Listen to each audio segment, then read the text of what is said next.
Buenos días, bienvenidos al sitio del programador. Vamos a ver un tutorial de un Arduino simulado, ¿vale? En este caso uno Arduino, ¿vale? Yo lo tengo descargado, os dejaré el enlace debajo del vídeo.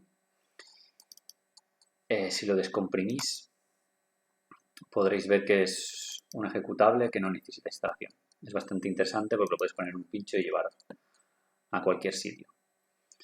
Vale, este sería el interface, tenéis botones, resistencias, LEDs, LED de 7 segmentos, servomotor, motor, es muy interesante. Además, no necesitáis red de las funciones físicas, con lo cual es bastante más sencillo. Si queréis editar, podéis hacerlo desde aquí, ¿vale? Aquí os marca cómo cargar un programa, ¿vale? Y aparte de esto, muy interesante, podéis trabajar con cualquier proyecto que tengáis en Arduino, ¿vale? Es sencillo, ¿vale? En este caso nosotros vamos a probar con el ejemplo de Blink, ¿vale? Este proyecto lo guardamos aquí mismo, ya no necesitamos esto y lo vamos a cargar, ¿vale? Dentro del escritorio, la carpeta prueba, vale, ya lo tenemos aquí cargado.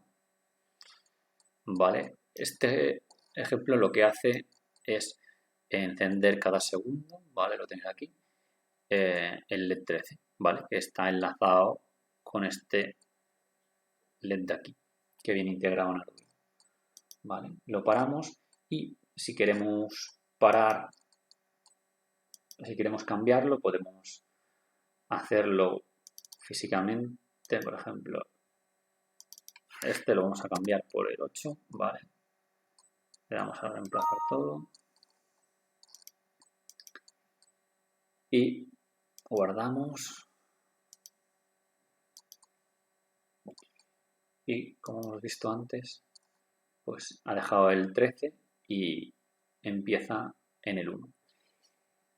Esto a su vez es bastante intuitivo. Podéis activar el LED, ¿vale? Esto es como si tuvieras conectado el LED al pin 8, ¿de acuerdo? Y podéis ver cómo parpadea, ¿vale? Es fácil, intuitivo y muy cómodo, ¿vale? Yo si os interesan más tutoriales podéis